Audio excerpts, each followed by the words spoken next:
तो हम लोग आज की इस वीडियो में बात कर रहे हैं elastic collision in one dimension. ये क्लास 11th और कॉम्पिटिटिव एग्ज़ाम्स के लिए बहुत इंपॉर्टेंट टॉपिक है, elastic collision in one dimension. ठीक है ना। तो elastic collision in one dimension की हम लोग डेरिवेशन आज प्रूव करेंगे। तो देखते हैं, एक बॉडी है जिसका मास m1 है और उस पर u1 इनिशियल वेलोसिटी है और v1 उसकी फाइनल वेलोसिटी है। उसी तरह से m2 मास है, उसकी इनिशियल वेलोसिटी u2 है और फाइनल वेलोसिटी v2 है। ठीक है, ये इस डायरेक्शन में मूव कर रहे हैं और ये इस डायरेक्शन में मूव कर रही है। ठीक है, अब हम लोगों को प्रूविंग करनी है। तो initial momentum is equal to final momentum रखा। ठीक है ना।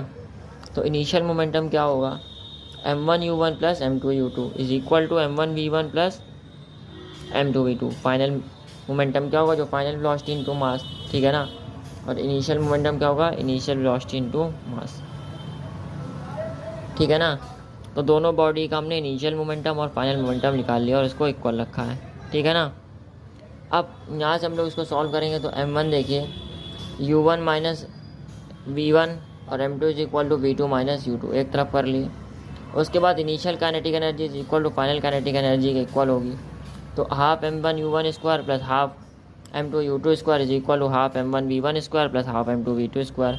इसको सॉल्व किया तो m1u1 square minus v1 square is equal to m2v2 square minus u2 square. Second equation divide कर दी, सेकंड और डिवाइडेड बाय फर्स्ट इक्वेशन।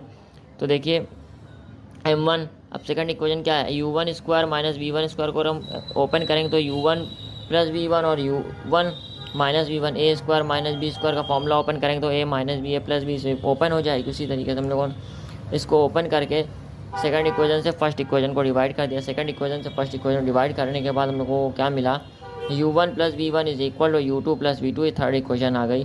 और यहाँ से हम लोगों ने v1 की वैल्यू निकाली तो क्या आ गई, v2 plus u2 minus u1। और इसको हम लोगों ने फर्स्ट इक्वेशन में अगर पुट करेंगे तो v1 की वैल्यू और v2 की वैल्यू आ जाएगी। v1 की वैल्यू आएगी m1 minus m2 upon m1 plus m2 u1 plus 2 m2 u2 upon m1 plus m2 और v2 की वैल्यू आएगी m2 minus m1 upon m2 plus m1 bracket के बाद u2 multiplied by u2 plus 2 m1 u1 upon m1 plus m2।